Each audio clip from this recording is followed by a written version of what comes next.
Hello दोस्तों, फिनसेक vision में मैं अभिषेक अग्रवाल आपका स्वागत करता हूं। यह फिनसेक विजन का थर्ड एपिसोड है। इससे पहले एपिसोड्स में हमने आपको बताया जो रेगुलेटरी बॉडीज़ इस पूरे फाइनेंशियल मार्केट को कंट्रोल करती है, वैसे मेजर रेगुलेटरी बॉडीज़ के बारे में। उसके अलावा जो फर्स्ट एपिसोड था उसमें हम लोगों ने पूरे सेक्टर और फाइनेंशियल सेक्टर, फाइनेंशियल इंस्टीट्यूशन क्या है, इन सभी चीज़ों पर डिस्कशन किया। अब इसके बाद जो हम लोगों को आगे बढ़ना है इस एपिसोड में, तो इस एपिसोड में हम लोगों को जानना चाहिए कि अब हमारे पास ऐसे कौन कौन से इंस्ट्रूमेंट हैं, ऐसे कौन कौन से टूल्स हैं जहां हम पैसे को इन्वेस्ट कर सकते हैं। तो आज का जो हमारा एपिसोड है, जो कि ऑलरेडी एक सप्ताह पहले आना चाहिए था, लेकिन कुछ मेडिकल और टेक्निकल इश्यूज से यह एक सप्ताह लेट हो गया, तो इसके लिए मैं माफ़ी मांगता हूँ। लेकिन आगे जो हमारा वीडियोज़ है वो हर वीक इस तरह से आता रहे, ये कोशिश रहेगी। इस एपिसोड में हम लोग फाइनेंशियल टूल्स पे डिस्कशन करेंगे और यहाँ से यह एक कंटिन्यूड सीरीज चलेगा, जो कि number of episode by episode चलते जाएगा, जिसमें हम लोग हर एपिसोड में in each and every episode हम आपसे डिस्कस करेंगे, आपको बताएंगे डिफरेंट टूल्स के बारे में, यानी वो कौन से साधन हैं जहाँ आप पैसे लगा सकते हैं और वहाँ लगाने से क्या रिटर्न्स, क्या रिस्क फैक्टर्स होते हैं। इंडिविजुअल करके हर एक टूल्स को हम लोग डिस्कस करेंगे। तो आइए, आपका स्वागत है। ज़्यादा समय व्यतीत नहीं करते हुए हम लोग सीधे अपने आज के एपिसोड के अगले सेक्शन में चलते हैं, यानी सबसे पहला सेक्शन इस एपिसोड का, जो कि है आज का गुरु मंत्र।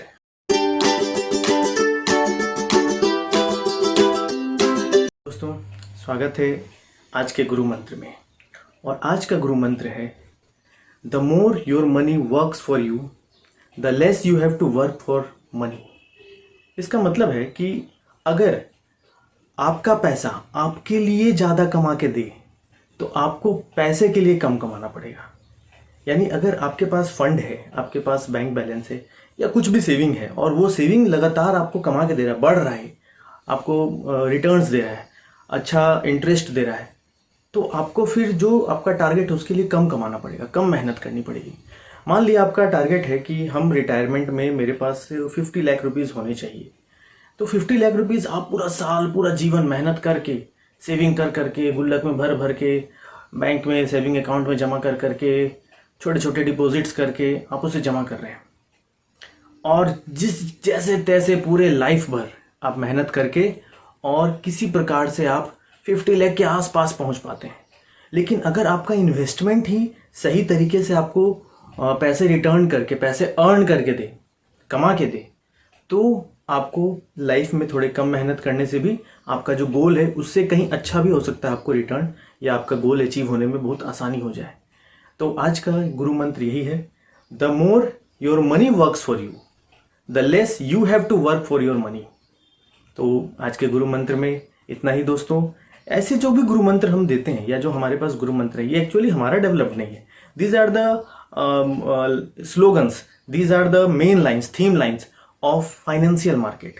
ये वो थीम लाइन्स है जो फाइनेंशियल मार्केट में ऑलरेडी चलते हैं और हमें इन जो थीम लाइन्स है, यानी ये जो स्लोगन्स है, ये जो मोरल लाइन्स हैं, इन्हें अपने जीवन में उतारना चाहिए। इसीलिए ये सेक्शन बनाया गया गुरु मंत्र। उम्मीद है आपको ये पसंद आई होगी। आज के लिए इतना ही, धन्यवाद दोस्तों। आज के गुरु मंत्र में इतना ही, और अब हम लोग बिना टाइम वेस्ट करे अपने आज के अगले सेक्शन में चलते हैं, जो कि है ज्ञान ज्योति। और यह सेक्शन हमारे एपिसोड का सबसे इम्पोर्टेंट सेक्शन होता है, क्योंकि इसी में हम लोग अपने आज के सेक्शन के जो नॉलेज, जिस चीज़ को हम लेके आए हैं, वो हम यहाँ पे क्रिएट करते हैं और आपको देने की कोशिश करते हैं। तो चलिए बिना टाइम वेस्ट किए चलते हैं आज का अगला सेक्शन, जो कि है ज्ञान ज्योति।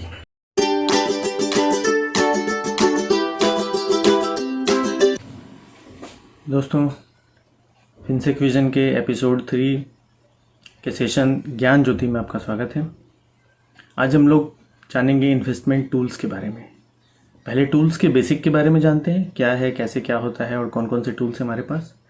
और अगले एपिसोड से हम लोग इन्वेस्टमेंट टूल्स में एक एक टूल्स, इंडिविजुअल टूल्स के बारे में डिस्कस करेंगे और उसे इन डेप्थ जानेंगे हर एक टूल्स को, ताकि आप इन्वेस्टमेंट करने से पहले किसी भी तरह का आपके दिमाग में कोई संकोच या कोई कंफ्यूजन ना हो। ठीक, तो आइए आगे बढ़ते हैं हम लोग इस सेक्शन में। इन्वेस्टमेंट टूल चैप्टर 1, ये चैप्टर अभी लंबा चलेगा क्योंकि इसमें हर एक टूल्स को हम लोग देखेंगे।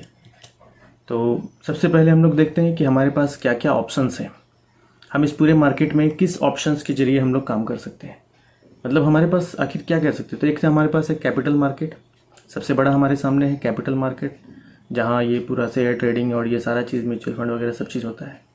दूसरा हमारे पास एक बड़ा मार्केट है इंश्योरेंस, बहुत लोग इंश्योरेंस में ही केवल इन्वेस्टमेंट करते हैं क्योंकि उनको बाकी चीज़ों के बारे में पता भी नहीं है ना, और उस तरह से वो समझे भी नहीं आज तक उस बाकी सेक्टर्स को। फिर तीसरा होता है प्रीसियस मेटल्स, जैसे बहुत लोग गोल्ड सिल्वर ये सब चीज़ खरीद के रखते हैं।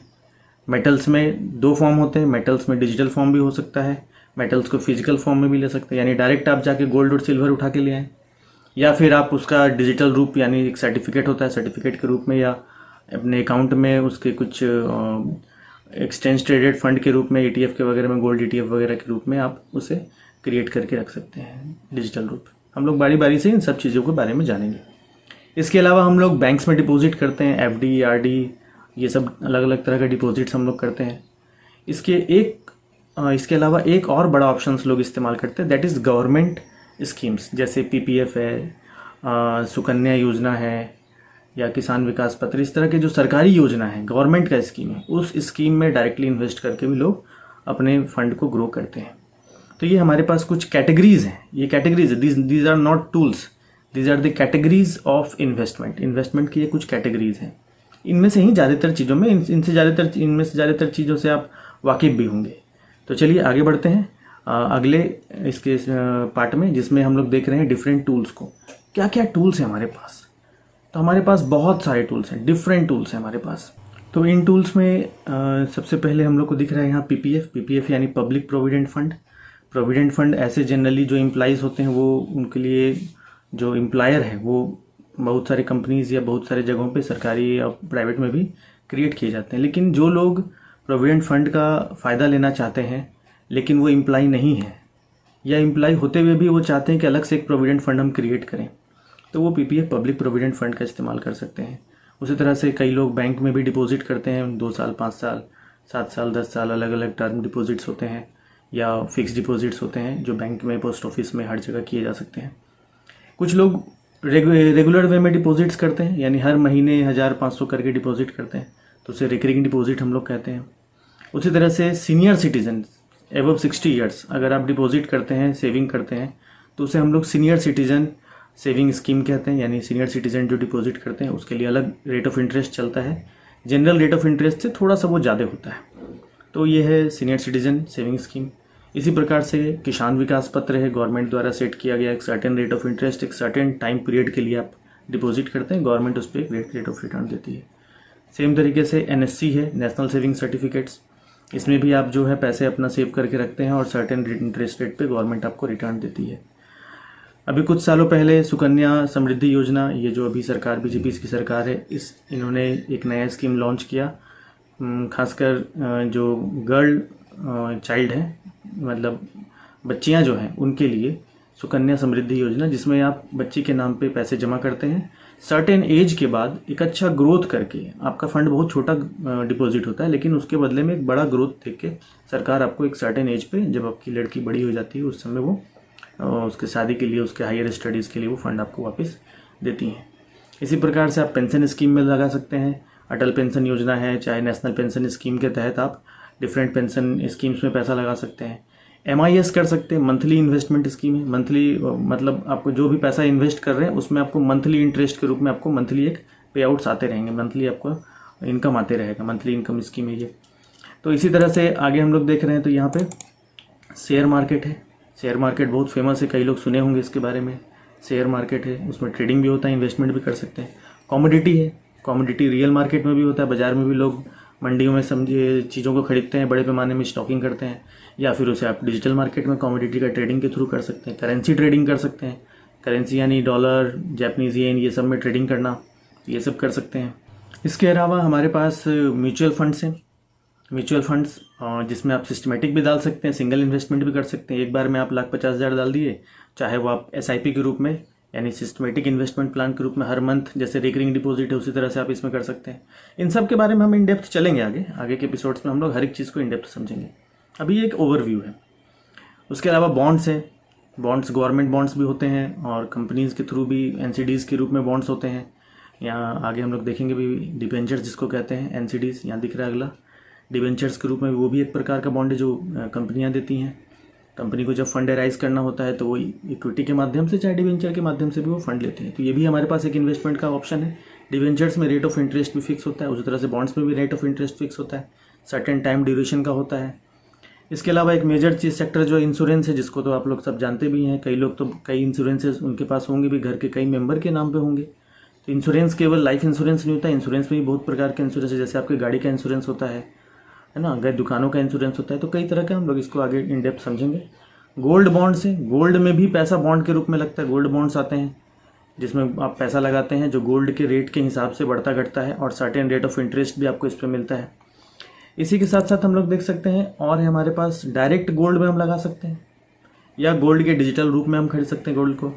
उसी तरह से गोल्ड की जगह सिल्वर में भी लोग इन्वेस्टमेंट करते हैं। सिल्वर को भी इन्वेस्टमेंट प्रीशियस मेटल में माना जाता है, इन्वेस्टमेंट का एक रूप माना जाता है। तो सिल्वर भी डायरेक्ट खरीद के रख सकते हैं, उसमें भी आप डिजिटल फॉर्म ले सकते हैं। इन सब के अलावा बहुत लोग पैसे रखने के लिए, ये तो एक माध्यम है ही जो इन्वेस्टमेंट का कई तरीका है हमारे पास। उसके अलावा लैंड एंड प्रॉपर्टीज़ में भी कई लोग फ्लैट खरीद के, ज़मीन खरीद के उसमें भी लगाते हैं पैसा, इन्वेस्टमेंट करते हैं, वहाँ भी एक अच्छा रिटर्न कई बार देखने को मिलता है। और दुनिया में सबसे ज़्यादा फेमस बिजनेस, यानी जो सारे चीज़ों को नहीं जानते हैं वो कम से कम बिजनेस तो जानते हैं। यानी बिजनेस में भी आप पैसा लगाते हैं, इन्वेस्टमेंट करते हैं और बदले में कुछ रिटर्न आपको धीरे धीरे कमाई के रूप में आता है। कई बार बड़े रूप में भी आता है, अच्छा ग्रोथ मिल जाता है। तो ये सब हमारे पास इन्वेस्टमेंट ऑप्शंस हैं। इसके अलावा हम लोग आगे बढ़ते हैं तो इन्वेस्टमेंट ऑप्शंस को कैटेगराइज करना जरूरी है। इसी तरह से इन्वेस्टमेंट टूल्स को जानने के साथ साथ हमें जानना चाहिए कि वो सिक्योर्ड है या अनसिक्योर्ड, यानी वहाँ लगाने में हमारा रिस्क फैक्टर क्या होगा। पिछले एपिसोड में मैंने बताया भी था कि रिस्क फैक्टर जितना ज़्यादा होता है, रिटर्न की संभावनाएं भी उतनी ज़्यादा होती है। यानी मोर रिस्क मोर गेन, ये मैंने पिछले एपिसोड में बताया भी है। तो रिस्क लेने से ही बिजनेस में भी हम रिस्क लेते हैं। तो इस तरह से रिस्क लेने से ही हमें इन्वेस्टमेंट करने, रिस्क लेके इन्वेस्टमेंट करने से रिटर्न थोड़ा ज़्यादा होता है। फिर भी हम सिक्योर्ड और अनसिक्योर्ड के बीच में अपना बैलेंस बना के काम कर सकते हैं। तो सिक्योर्ड में हमारे पास जो ऑप्शंस जो आज हम लोगों ने देखा, उसमें से ऑप्शंस को कुछ कैटेगराइज किया गया यहाँ पे। तो सिक्योर्ड में हमारे पास पीपीएफ है, बैंकों में या पोस्ट ऑफिस में फिक्स डिपॉजिट्स है, रेकरिंग डिपॉजिट्स आरडी है, सीनियर सिटीजन सेविंग स्कीम्स जो कि पोस्ट ऑफिस वगैरह में भी होता है, किसान विकास पत्र है, नेशनल सेविंग सर्टिफिकेट्स है, सुकन्या समृद्धि योजना है, एपीवाई यानी अटल पेंशन योजना या एनपीएस जिसको कह सकते हैं हम लोग साथ साथ। तो ये सब स्कीम्स जो है वो हमारे सिक्योर्ड में आते हैं। अनसिक्योर्ड या पार्शियल सिक्योर्ड में हम समझ सकते हैं शेयर ट्रेडिंग, जिसमें हम ट्रेडिंग इन्वेस्टमेंट सब तरह के काम कर सकते हैं। कमोडिटी ट्रेडिंग है, कमोडिटी की खरीद बिक्री होती है इसमें। करेंसी ट्रेडिंग, इसमें करेंसीज में काम होता है, जैसे डॉलर, जापानीज येन, यूरो, ये सब में। साथ साथ डिवेंचर्स है, डिवेंचर्स जो कंपनियां निकालती हैं, अभी हम लोगों ने जाना थोड़ा सा उसके बारे में। म्यूचुअल फंड्स, ये सब जो है, ये म्यूचुअल फंड्स, डिवेंचर्स, ये सब थोड़े अनसिक्योर्ड टाइप होते हैं। कुछ आपके इन्वेस्टमेंट को अगर आपने सही से कैटेगराइज किया तो पार्शियल सिक्योर्ड होते हैं, अदरवाइज ये कुछ अनसिक्योर्ड टाइप होते हैं। लेकिन यहाँ रिस्क फैक्टर होता है तो साथ साथ रिटर्न भी यूज होता है। एक सर्टेन ग्रोथ से ज़्यादा आपको मिलता है, थोड़ा सा रिस्क आपको लेना पड़ता है ना। रिस्क ये है कि शायद आपका फंड कई बार नीचे आ जाए, कई बार ऐसा हो सकता है कि आप सही से मैनेज नहीं की तो फंड डूब जाए। तो ये सब चीज़ें रिस्क होती है। तो आज के एपिसोड में यही, फिर हम लोग मिलते हैं अगले एपिसोड में। इनमें से हर एक इंस्ट्रूमेंट को इन डेप्थ समझेंगे। हर एपिसोड में हम लोग 1 या 2 का कोशिश करेंगे समझने का, 2 टूल्स के बारे में इन डेप्थ समझने का। थैंक यू दोस्तों। उम्मीद है ज्ञान ज्योति में आज काफ़ी कुछ सीखने को आपको मिला होगा। यह फिनसेक विजन का 3rd एपिसोड। इस एपिसोड में आज तक जो भी हम लोगों ने पहले, दूसरे और तीसरे एपिसोड में बनाया, क्रिएट किया आपके लिए, आज हम लोग फ्रिक्वेंटली आस्क्ड क्वेश्चन सेक्शन नहीं लाए हैं, क्योंकि आज हम लोग प्रॉपर किसी टॉपिक पर डिस्कस नहीं कर रहे हैं। आज हम लोग ने ओवरऑल डिस्कशन किया है और हमारे अगले एपिसोड से टॉपिक बाय टॉपिक हम लोग चलेंगे, यानी टूल्स बाय टूल्स हम लोग डिस्कस करेंगे। तो उस सेक्शन से फिर फ्रीक्वेंटली आस्क्ड क्वेश्चंस होगा। आज हम लोग पिछले 3 एपिसोड्स के रिव्यू को लेके आए हैं, यानी आज हमारे पास जो अब तक हमने सीखा है वो हम लोग अपने रिव्यू सेक्शन में देखेंगे और आज फ्रीक्वेंटली आस्क्ड क्वेश्चन सेक्शन नहीं होगा। तो आइए चलते हैं रिव्यू सेक्शन की तरफ। दोस्तों, रिव्यू सेक्शन में आपका स्वागत है। रिव्यू सेक्शन में हम लोग देखते हैं कि आज तक हम लोगों ने सीखा उसमें बेसिक्स क्या थे, उस पूरे सीख का बेसिक क्या था। तो सबसे पहले हम लोग पहले रिव्यू को समझते हैं।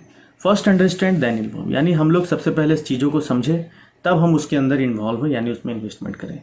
Must be self motivated and positive. हमें हमेशा खुद में मोटिवेटेड होना चाहिए, यानी हमें कोई अपने आप में नीचा साबित नहीं कर सके कि नहीं आप जो कर रहे हैं बहुत गलत है। हम पूरा नॉलेज लेके करेंगे तो कोई भी चीज़ हम गलत नहीं कर रहे हैं, और पॉजिटिविटी के साथ, नेगेटिविटी के साथ नहीं कि अरे कर रहे हैं क्या होगा, कहीं डूब तो नहीं जाएगा, ये पहले ही सोचना नहीं, पहले ही निगेटिव नहीं हो जाना है।